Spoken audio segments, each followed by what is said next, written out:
지난주에 제가 말씀을 전하면서 우리에게 기적은 하나님의 말씀을 순종할 때 일어난다라고 말씀을 드렸었습니다. 그런데 성경을 보면은 하나님의 말씀에 절대적으로 순종했었음에도 불구하고 기적이 일어나기는커녕 오히려 그 말씀 때문에 더 어려지고 힘들어질 수도 있다는 것을 우리가 통해서 우리 성경의 여러 군데를 통해서 볼 수가 있습니다. 특히 우리가 읽었던 오늘 이 모세의 사건도 역시 똑같은 일이었습니다. 모세는 출애굽을 하라는 하나님의 명령을 받고 바로에게 찾아갔는데 그 명령을 전하자마자 오히려 바로가 더 히브리인들을 괴롭히고 더 큰 노역을 맡기는 바람에 오히려 이스라엘 백성들이 이 히브리인들이 일어나서 모세를 원망하게 하는 그런 일들이 생겼다는 것입니다. 분명히 말씀에 순종했어요. 그런데 성경에 보면은 하나님께서 모세에게 출애굽을 하라는 명령을 내리실 때 모세의 첫 번째 반응은 내가 가겠습니다가 아니었습니다. 하나님, 나는 할 수 없습니다. 나는 늙어서 힘도 없고 나는 말도 잘 못합니다. 그래서 못 갑니다 했는데 하나님께서 강제로 모세를 보내셨습니다. 다시 말해 억지로 보내셨습니다. 그래서 모세는 바로에게 갔을 때 하나님께서 나에게 억지로 보내셨으니까 아마 모든 일이 잘 될 거라고 생각을 했던 것 같습니다. 그런데 막상 가서 보니까 더 힘들어지고 더 어려운 일들이 생긴 것입니다. 그래서 오늘 말씀을 보면 모세가 여호와께 다시 돌아와서 이렇게 이야기했다고 그랬습니다. 주여, 어찌하여 이 백성이 학대를 당하게 하셨나이까? 어찌하여 나를 보내셨나이까? 이렇게 하나님 앞에 지금 원망하고 항의하고 있다는 것입니다. 분명히 모세는 하나님 말씀대로 했습니다. 그렇다면 문제가 해결되어야 되고 아무 어려움 없이 이 이스라엘 백성들이 출애굽을 해야 당연했던 것이었습니다. 그런데 아니었다는 것입니다. 오히려 바로 때문에 더 힘들어지고 바로 때문에 오히려 영광과 기쁨이 주어진 것이 아니라 모욕이 주어지고 원망이 주어지고 더 힘든 일이 주어졌습니다. 우리는 이 사건들을 보면서 많은 사람들이 아마 그렇게 생각할 겁니다. 왜 하나님 말씀대로 했는데 어려움이 생깁니까? 왜 하나님 말씀대로 순종했는데 그렇게 어려움이 생겼느냐? 아마 이렇게 부정적으로 생각할 수 있을 겁니다. 그런데 오늘 이 본문을 잘 보시면요, 한 가지 놀라운 사실을 발견할 수 있습니다. 만약 모세가 아닌 다른 사람들이, 나중에 여호수아가 모세 후계자가 되지만요, 순서가 모세가 아닌 여호수아가 갔다라든지 아론이 갔다든지 다른 사람이 바로에게 가가지고 바로에게 우리 이 히브리인들을 출애굽을 시켜달라, 그렇게 이야기했더라면은 어떻게 되었을까요? 아마 당장 그 자리에서 아마 죽임을 당했을 겁니다. 그렇잖아요. 어디 감히 바로에게 와서 히브리인들을 출애굽을 시켜달라, 말이 또 되지 않는 이야기입니다. 아마 그 자리에서 당장 죽였을 겁니다. 그런데 똑같은 일인데도 모세가 바로에게 가서 히브리인들을 출애굽시켜달라 할 때 바로는 모세를 죽이지 못했습니다. 이유가 뭘까요? 그것은 모세는 하나님의 사람이었기 때문에 그렇습니다. 모세는 하나님이 보내셨기 때문에 바로가 아마 죽이고 싶어도 죽일 수가 없었을 겁니다. 그래서 바로는 모세 대신에 억울한 히브리인들만 더 괴롭게 만들고 이 히브리인들을 통해서 모세를 원망하고 불평하게 만들어서 모세가 출애굽을 하지 못하게 그렇게 방해를 했다는 것을 우리가 알 수가 있습니다. 여러분, 사탄은요, 사탄뿐만이 아니라 세상의 그 어떤 사람도, 어떤 힘과 권력을 갖고 있던 사람도, 심지어는 바로 같은 왕이라 할지라도 하나님의 사람, 하나님이 보내신 하나님의 종은 절대로 건드리지 못한다는 사실을 믿으시기를 바랍니다. 하나님이 보내셨으면 그 어떤 누구도 손도 까딱할 수 없는 것입니다. 사탄도 이것을 너무나도 잘 알고 있습니다.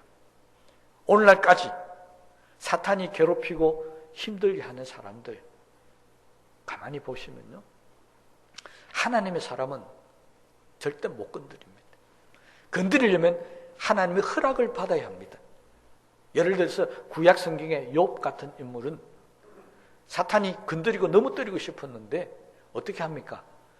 그냥은 못 넘어뜨렸습니다. 왜? 하나님의 사람이었기 때문에. 그래서 하나님께 허락을 받죠. 하나님께서 욥을 저렇게 지키고 보여주고 사랑하기 때문에 그런 것이지, 그렇지 않으면 욥도 무너질 겁니다. 그래서 사탄이 하나님의 허락을 받고 욥을 시험합니다. 하나님의 사람은 아무나 못 건드립니다. 그렇다면요, 저와 여러분들도 하나님의 사람이 되시기를 주의 이름으로 축복합니다. 하나님의 사람이 되면 절대 못 건드립니다. 나를 건드리고 싶어도 하나님이 허락하셔야 건드리는 것이고, 나를 넘어뜨리고 싶어도 감히 나를 못 건드렸어요. 할 수 있는 것이라고 하는 것은 내 주변에 있는 사람들만 건드립니다. 나는 하나님의 사람이니까 못 건드리니까 내 주변에 있는 사람들을 건드려서 그것을 인해서 나를 절망시키고 그것을 인해서 나를 하나님 앞에 원망하고 불평하게 만들더라는 것입니다. 모세에게 그랬습니다. 모세는 못 건드리니까 히브리인들을 건드려서 히브리인들로 하여금 모세를 공격하게 만들고, 결국 모세는 그 영향으로 마음의 상처를 받고 지금 하나님 앞에 이렇게 기도하고 있는 겁니다. 하나님, 나를 어째서 보내셨습니까? 하나님 앞에 지금 원망하고 있다라고 하는 것입니다. 이것이 우리들이 알지 못하는 가운데 우리 뒤쪽에서 벌어지는 엄밀한 영적인 싸움의 모습입니다. 여러분, 우리가 하나님 앞에 믿음을 지키고 마음을 지키려고 할 때요, 보통 보면은 마귀가 공격을 하는데 어떤 사람을 공격하느냐? 정말 하나님께서 붙들고 있는 사람은 공격을 못하고 그 주변에 있는 사람들만 막 공격을 하는 것입니다. 교회도 마찬가지고 가정도 마찬가지고 모든 게 다 그렇습니다. 그래서 그 주변을 살펴보면서 어떤 사람을 공격하면 저 하나님의 사람이 상처를 받을 것인가? 그래서 그 하나님의 사람과 가장 가까운 사람, 그 사람을 넘어뜨리고 공격합니다. 교회에서도 그렇고 가정에서도 그렇습니다.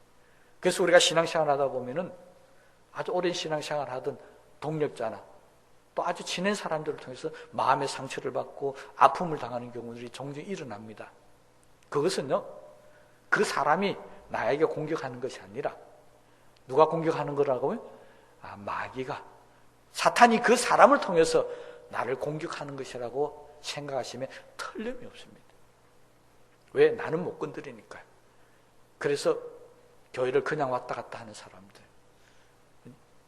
하나님 앞에서 교회가 흥하든지 망하든지 아무 상관이 없고 그저 나는 오직 하나님 앞에 복만 받겠다, 나는 오직 하나님 때문에 기도 응답받고 잘 살겠다고 하는 이런 사람들만 골라서 막 공격을 하는 것입니다. 정말 내 모든 것을, 나는 내 생명까지 내어버리고 나는 정말 내 모든 걸 포기하고 주님 십자가 바라보면서 내가 죽든지 살든지 주님 앞에 맡기고 살아가겠다, 이런 사람들은 마귀의 못 건드려 그냥 내버려 두는 것입니다. 그런데 왜 마귀가 그렇게 하겠느냐? 그러니까 이 문제를 잘 생각하셔야 됩니다.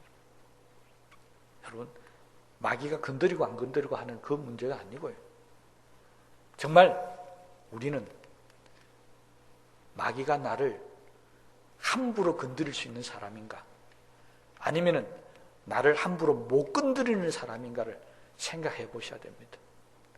정말 내가 믿음이 약하고 영적으로 어떤 약한 가운데 있으면요, 마귀는 언제든지 나를 얕보고 나를 공격합니다. 그런데 내가 정말 말씀 가운데 굳게 서 있고 든든히 서 있으면 마귀는 나를 공격하는 방법이 나를 무너뜨리는 것이 아니라 내 주변에 있는 사람들을 무너뜨리면서 내가 무너지기를 바라고 있다라고 하는 것입니다. 왜냐니까 주변에 있는 사람을 괴롭혀야 그 믿음을 가지고 있는 참 신실한 사람이 흔들리게 되어 있습니다. 직접 건드리면 절대 안 넘어지거든요. 직접 공격을 하면은 이 사람들은 나는 죽겠다, 나는 주님 십자가 지고 가겠다 하기 때문에 건드려봐야 소용이 없는 겁니다. 그러니 주변에 있는 사람들을 건드려서 그 사람을 넘어뜨리게 하는 일들이 생겨지게 되는 것입니다. 그래서 사탄이 볼 때 이 사람은 정말 하나님의 나라를 위해서, 이 사람은 정말 주의 일을 하는 일에 있어서 꼭 필요한 일꾼이구나. 그러면요, 먼저 한번 건드려 보다가 이 사람은 정말 내가 건드려서는 안 되는 사람이구나, 이 사람은 정말 하나님의 사람이구나, 그렇게 생각되어지면 내 주변에 있는 사람들을 건드려서 나로 하여금 하나님 앞에 원망하게 만들고 불평하게 만들고, 그러다가 견디지 못하면 쓰러지게 되는 것입니다. 그런데 이때 쓰러지지 않는 방법이 있습니다. 정말 너무 힘들지 않습니까? 모세도 그랬습니다. 말씀대로 해서 이스라엘 백성들 인도에 나가는데 이스라엘 백성은 아무도 자기를 따라주지 않습니다. 계속 자기를 공격합니다. 그러면 모세가 어떻게 했습니까? 원망하는 마음도 생기고 하나님 앞에 불평하는 마음도 생겼습니다. 그런데 모세가 잘한 일이 하나가 있습니다. 오늘 본문에 뭘 했다고요? 모세가 여호와께 돌아왔어. 이것이 정말로 모세가 잘한 일입니다. 마귀가 공격하고 넘어뜨릴 때요, 그냥 그대로 있으면 쓰러지고 넘어집니다. 이때 우리 하나님의 일꾼들은 어떻게 해야 되는지를 모세가 보여주고 있습니다. 내 속에서 불평이 나오고 내 속에서 원망이 나오고 내가 좀 더 힘들고 어려울 때 우리가 해야 할 일은 여호와께 돌아가야 한다는 것입니다. 왜? 하나님께서 나한테 그 믿음을 주셨고 하나님께서 나에게 그 명령을 하셨지 않습니까? 그러니까 우리는 하나님께 와서 하나님, 나를 왜 보내셨습니까? 내가 하나님 말씀드렸는데 왜 나에게 이런 일이 생깁니까? 모세처럼 하나님께 말씀하시라는 겁니다. 그러면 하나님께서 이렇게 하겠다는 이야기가 있을 것입니다. 모세가 그랬습니다. 모세는 하나님 앞에 다시 돌아올 때는 정말 불평하고 원망 가득 찬 모습으로 돌아왔습니다. 갈 때의 모습과는 달랐습니다. 갈 때는 정말 출애굽을 금방 할 것 같은 자신만만한 모습으로 돌아갔는데 아니었습니다. 실패하고 돌아왔습니다. 그래서 하나님 앞에 원망하는 것입니다. 아무리 믿음이 좋은 사람이라도요, 아무리 하나님을 대면해서 직접 하나님의 말씀을 받은 모세 같은 사람이라 할지라도 세상에 있다 보면 나 흔들릴 때가 있습니다. 무너지려고 할 때가 있습니다. 나를 건드리면 차라리 내가 이기겠는데 내 주변을 건드리니까 할 수 없어요. 넘어지고 실망할 수도 분명히 있습니다. 그럴 때 모세처럼 하나님께 돌아와야 한다는 것입니다. 그때 하나님은 모세에게 다시 말씀하십니다. 뭐라고 말씀하셨습니까? 이제 뭐라고요? 내가 바로에게 하는 일을 내가 보리라. 하나님의 대답은 이거였습니다. 하나님께서 모세를 그냥 보냈더니 바로가 끄떡도 안 하더라는 것입니다. 그래서 모세에게 이렇게 말씀하십니다. 이제는 내가 바로에게 하는 일을 네가 보겠다. 모세에게 하나님이 넌 이제 가만히 있어라. 내가 직접 하겠다는 것입니다. 여러분, 모세는 정말 자신의 맡은 사명을 잘 감당하기 위해서 했지만 그러나 힘들고 어려운 일을 겪습니다. 오히려 잘된 게 아니라 오히려 더 원망만 듣고 왔었습니다. 왜 그런 줄 아십니까? 여러분, 사탄이 볼 때 400년 동안이나 이 히브리 민족, 이스라엘 사람들을 자기의 손에 가지고 있었습니다. 애굽에서 종살이 하면서 하나님을 알지도 못하겠습니다. 심지어는 모세조차도 하나님을 만났을 때 하나님께 그렇게 이야기합니다. 하나님, 나를 보내시는데 내가 도대체 이 이스라엘 사람들, 히브리 민족들이 가가지고 하나님을 도대체 뭐라고 이야기하면 되겠습니까? 하나님 이름까지도 묻습니다. 그래서 하나님께서 나는 여호와로 가르쳐주지 않습니까? 이스라엘 백성들은 400년 동안 하나님의 이름조차도 모르고 살아왔었습니다. 그들은 하나님을 까맣게 잃어버려서 오직 사탄의 역사 가운데 그렇게 살아왔습니다. 그런데 이렇게 살아왔던 이스라엘 민족들이 이제는 하나님의 백성이 되려고 하는 겁니다. 이제는 자기의 손아귀에서 벗어나서 하나님 백성이 되어서 출애굽을 하겠다고 하니까 사탄이 그냥 보낼 수가 없었습니다. 어떻게 보낼 수 있겠습니까? 여러분, 이 일은요, 우리가 전도할 때도 똑같이 일어난다는 사실을 아시기 바랍니다. 어떤 사람에게 복음을 전했습니다. 사탄이 그 사람을 평생 쥐고 있었습니다. 근데 복음을 듣고 갑자기 하나님의 사람을 만나더니 이제는 교회 나가야 되겠다는 것입니다. 여러분, 사탄이 그래 교회 가라고 그냥 보내줄 것 같습니까? 아닙니다. 이때부터 그 전도를 받은 사람에게 더 힘들고 어려운 일들이 생깁니다. 마치 히브리인들이 더 중한 노역을 감당했던 바로에게 더 많은 핍박과 고난을 받았던 것처럼 교회 나오려고 결심하는 그 순간부터 그 사람에게 지금까지 일어나지 않았던, 지금까지 일어났던 그 어떤 일보다 더 심하고 더 어려운 일들이 막 생기게 만들어 버립니다. 그러면은 그 전도를 받은 사람의 마음에 내가 교회 가려고 하니까 이렇게 힘들고 어려운 일이 생기는구나. 교회 안 가겠습니다. 당신 나를 교회 가자 하니까 나한테 이런 일이 생겼습니다. 전도한 사람 원망하고 불평합니다. 또 전도했던 사람도 내가 전도를 했더니 더 힘들고 어려운 일이 생겼다. 교회를 안 가려고 한다. 그럴 때 마음이 어떻습니까? 모세와 똑같은 마음이지 않습니까? 하나님, 내가 하나님의 말씀을 전했는데 왜 저 사람이 더 어려운 일이 생기고 왜 오히려 나한테 불평하고 원망하고 그렇습니까? 우리가 전도하는 현장에서도 똑같은 일들이 생깁니다. 그래서 모세도 어찌하여 나를 보내셨나 했고 원망하더라는 것입니다. 여러분, 그렇게 어렵고 힘든 일이 생길 때 내가 하지 못할 어떤 문제가 생겼을 때 하나님은 우리 보고 그 문제를 해결하고 말씀하지 않습니다. 오늘 성경 보십시오. 모세에게 네가 가서 네가 또 해결해라가 아니었습니다. 하나님은 이 실패하고 돌아온 모세, 감당하지 못했던 모세에게 분명히 말씀하셨습니다. 이제는 내가 바로에게 하는 일을 네가 보겠다. 여러분, 우리도 이 말씀에 대해서 믿음을 가지시기 바랍니다. 내가 어떤 일을 했는데, 내가 정말 하나님의 말씀에 순종해서 어떤 일을 했는데 그 말씀이 결과가 좋지 못한 겁니다. 오히려 원망과 불평할 일이 생긴 것입니다. 그때는 나는 이제 더 이상 할 수 없습니다.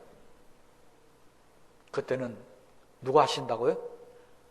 이제부터는 하나님께서 알아서 하시겠지. 그렇게 믿음을 가지시기 바랍니다. 지금 하나님께서 모세에게 그걸 보여주셨습니다. 여러분, 내가 하나님 말씀대로 살 때요, 내가 정말 주의 말씀에 순종해서 살 때 어려움이 생기고 힘든 일이 생기면 그 일이 내가 못할 때라도 상관없습니다. 왜? 이제부터는 하나님이 하시기 때문입니다. 왜 그렇습니까? 그 일을 시키는 이가 바로 하나님이시기 때문에 그렇습니다. 출애굽은 모세의 힘으로 하는 게 아닙니다. 출애굽은 하나님의 힘과 능력으로 하시는 것이고, 출애굽은 모세가 뜻해서 했던 게 아니고 하나님의 뜻입니다. 그러면 하나님께서 다 알아서 해주실 것입니다. 그러나 하나님께서 다 알아서 해결해 주신다는 것입니다. 하나님 분명히 모세에게 말씀하셨습니다. 이제는 내가 직접 해결하겠다. 그러니까 걱정하지 말고 안심하고 그냥 가라는 것입니다. 여러분, 우리가 하나님의 말씀대로 했는데 더 어려워지는 것은 이제는 내가 못하고 누가 하는 것이라고요?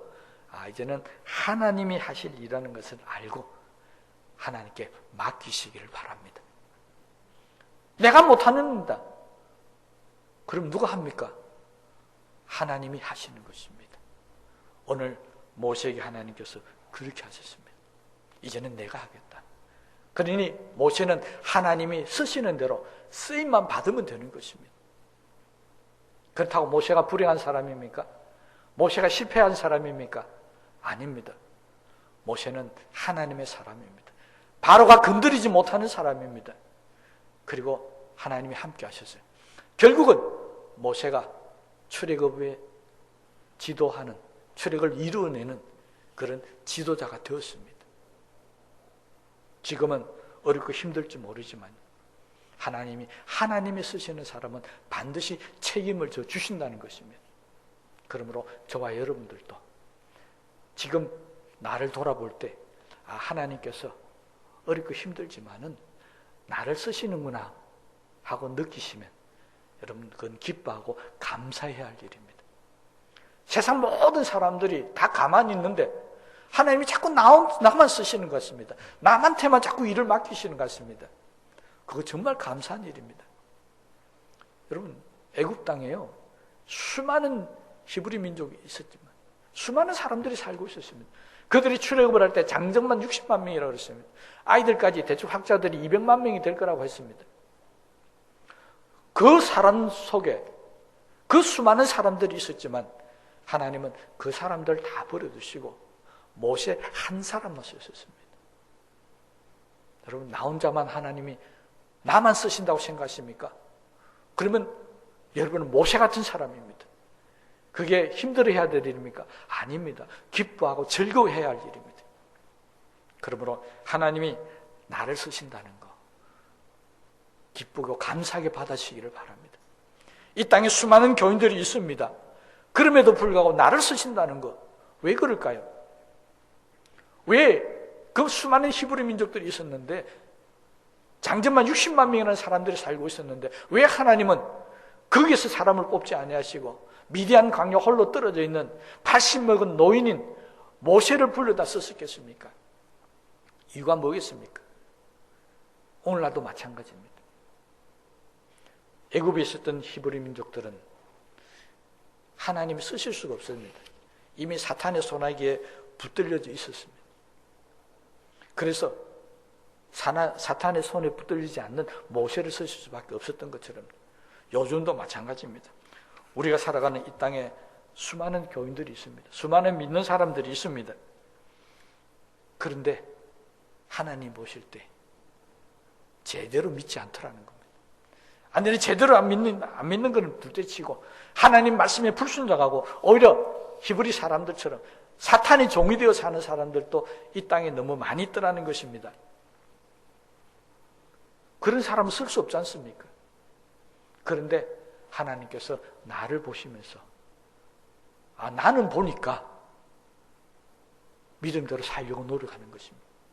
나는 보니까 힘들고 어렵지만은 순종하며 살려고 하는 것입니다. 그러니 그 사람을 하나님이 쓰시지 세상 타협하고 세상 제약 가운데 놓여져 있고 사탄의 종이 되어 있는 사람을 어떻게 쓰시겠습니까? 그래서 역으로 뒤집어서 하나님이 나를 쓰신다는 것은 하나님이 내 신앙을 인정하셨다는 것입니다. 내 믿음을 인정하셨다는 것입니다. 얼마나 감사합니까?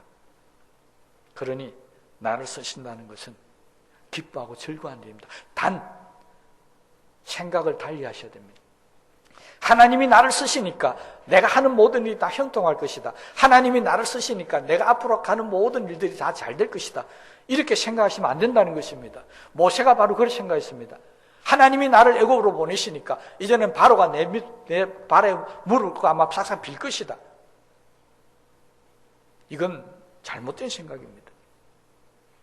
오히려 하나님이 나를 쓰시니까 나는 바로에게 가서 핍박을 받을 수 있고 오히려 바로에게 고통을 당할 수도 있다. 오히려 내가 더 어려움 당할 수도 있다. 그러나 하나님이 나를 쓰시니까 바로가 내 털끝 하나 건드리지 못할 것이다. 이렇게 생각하셔야 된다는 것입니다. 그런데 많은 사람들이 잘못된 생각을 합니다. 하나님이 내게 말씀하셨으니까 하나님이 나를 쓰시니까 아무도 나를 건드릴 수 없을 것이다. 아무도 내 앞길을 막을 수 없고 나에게 공격하거나 핍박을 못할 것이다. 그렇게 하다가 일이 잘못되니까 원망하고 불평할 수밖에 없는 것입니다. 여러분, 주님은 제자들에게 나를 따르거든 내 십자가를 지고 따르라 그랬습니다. 주님이 쓰시는 사람은 편안한 것이 아니라 오히려 고통스럽고 오히려 힘들 수 있습니다. 바울도 그랬습니다. 매를 맞고 감옥에 가고 굶주리고 죽을 고비를 몇 번이나 넘겼습니다. 하나님이 쓰시는 사람 더 힘들고 어려울 수도 있습니다. 그러나 문제는 그렇게 어렵고 힘든 일을 견뎌내니까 하나님께서 모세를 높이셨고 바울을 높이셨습니다. 바로 하나님은 우리를 쓰실 때 그렇게 쓰신다는 것입니다. 특별히 요즘처럼 정말 말씀대로 살기 힘든 세상, 정말 하나님 앞에 신실한 믿음을 지키기가 힘든 이런 세상일수록 하나님은 누가 나를 위해서 하나님 일을 할 것인가? 모세 같은 사람을 찾으신다는 사실을 깨닫게 되게 되시기를 바랍니다.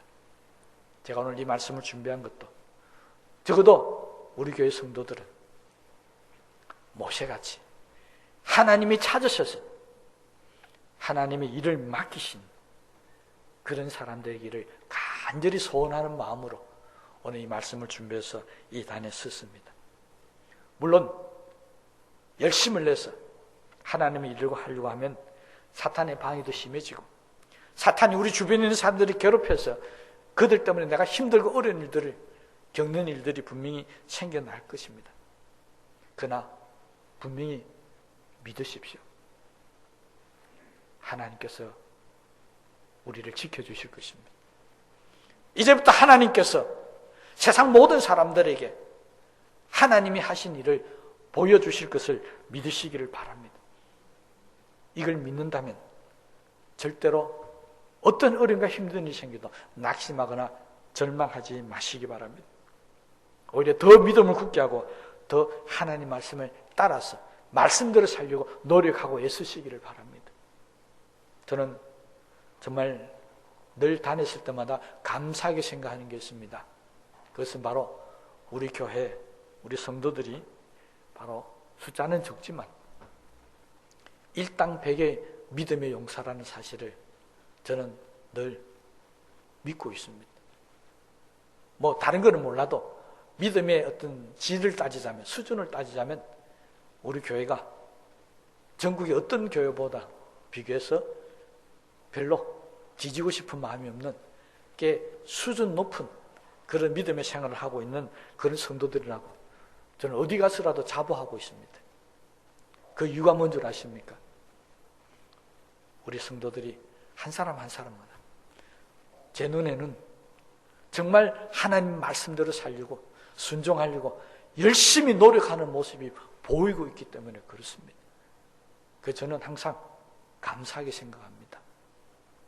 여러분, 때때로 하나님 말씀을 살려고 하다 보니까 우리 성도님들 가운데 어렵고 힘든 일을 당하는 걸 보고 있습니다. 그럴 때마다 여러분, 저는 늘 그렇게 기도합니다. 하나님께서 절대 그냥 버려두지는 않으실 것이다. 분명히 저분의 믿음을 보시고 저분의 기도를 보시고 이렇게 어렵고 힘들지만 견뎌나가는 저 믿음의 인내를 보시고 하나님께서 반드시 붙들어 주실 것이다. 그렇게 믿고 기도합니다. 그러면 정말로 얼마 되지 않아서 다시 회복되고 믿음으로 사는 그런 모습을 늘 경험하고 있습니다. 그게 우리 교회의 모습입니다. 그래서 저는 늘 하나님 앞에 감사하게 생각을 합니다. 올해도 마찬가지입니다.